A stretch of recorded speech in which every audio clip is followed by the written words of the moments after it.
Hello, Nasdaq followers, and welcome to another edition of Nasdaq Spotlight. I'm your producer and host, Leanne Alfaro. And in honor of Financial Literacy Month today, we have crossed the tax season. We have received our tax refund. So talking to us a little bit more about it is CEO and founder of My Money, My Future, Ramon Ortega. Thank you so much for joining us. Yes, absolutely. So excited to be here with you. So I would love to talk about this figure right here. Absolutely. Tax refunds are up in 2019, a little over 3,100. What might people not know about it? Well, you shouldn't be loaning the government money is essentially what you're doing when you're getting a tax refund. And so I think that's something people get excited that they're getting a refund, and that's a big chunk of change for a lot of Americans. But what you're essentially doing is loaning the government money. So oftentimes it's better to figure out your tax bracket beforehand so that you're either getting a very small return or maybe even you might just come even at the end of the year, because you could be using this money in better ways to make money during the year. Absolutely, and that's something that Ramona thinks a lot about because I you also run your own business. I do, in fact. So let's go ahead and take a look at the tax brackets, right? Absolutely. So we can move along to the next slide here. Tell us a little bit more about how you can determine your tax bracket and how much you'll get back. Sure. This is probably one of the most complicated things I think that people don't think about in terms of their taxes. We have a progressive tax system, which means you're taxed at different income brackets. So, for example, if you make $0 to $9,525, you will get tax 10% of that income. If you are, and I would say that most people are, especially young professionals, are in this sort of third tax bracket. So that means that your tax bill is $4,453 plus 22% of anything above the 38,701, right? So what you want to do is, if you're in between these tax brackets, you want to think about how do you sort of put money away in a tax deferred account or your HSA to get maybe below the 38,701 or keep below sort of the 82,500 here, because you don't want to go into this bracket because then you're looking at 24% and that's quite a big jump between these two. So you can go and there's plenty of calculators online and you can figure this out during the year. And when you look at your pay stub, you can see how much you've already paid in taxes. And if you've overpaid or you're getting close, you might want to think about making some adjustments during the year. Perfect. So that's a good tip about watching if you're straddling this threshold right here, because you jump from 22 to 24% of tax owed. And this is a good resource that you brought up, Ramona. This chart is from NerdWallet. So if you want to find out a little bit more about what this chart looks like in full, go ahead and head on over to NerdWallet. So moving right along, we're talking about how to reduce your tax bill. And you had some pretty useful tips here.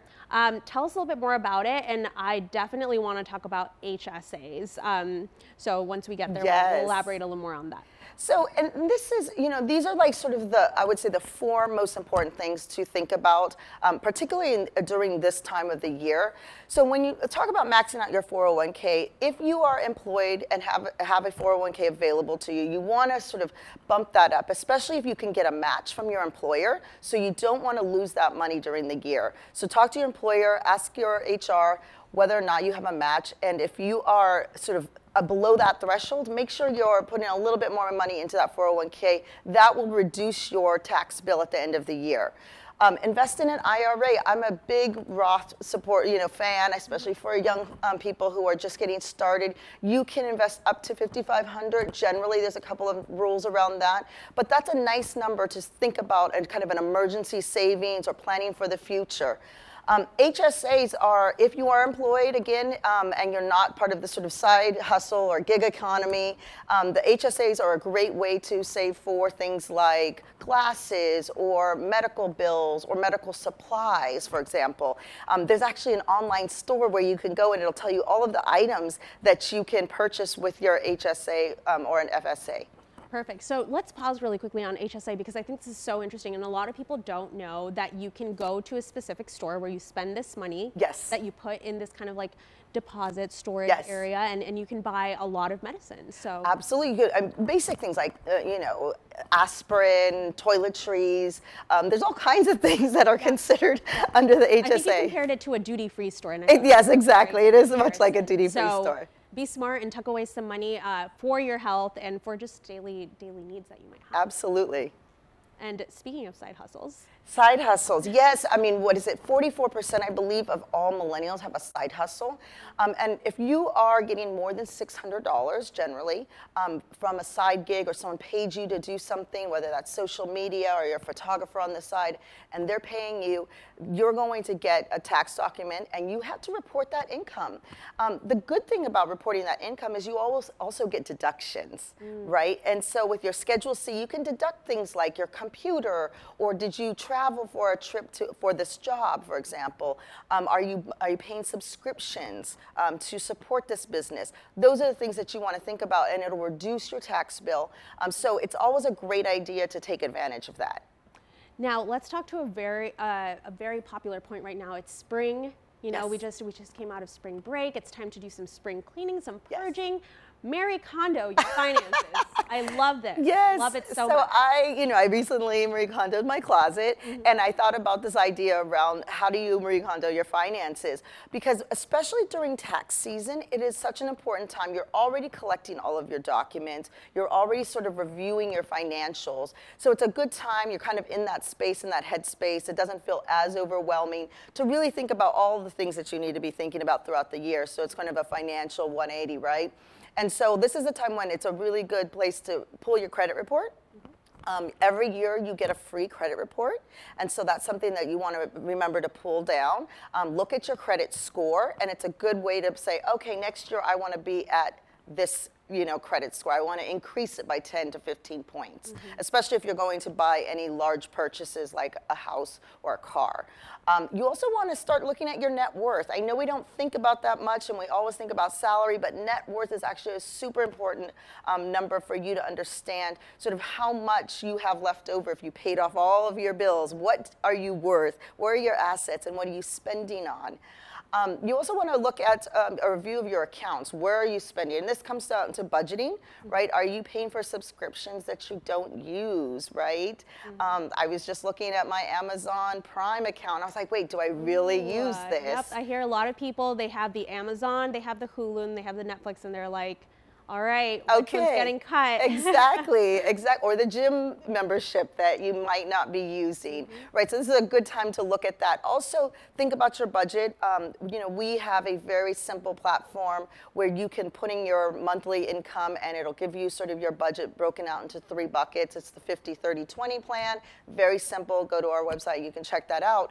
And there's tons of tools now to do this. So you really want to make sure you're spending where your priorities are.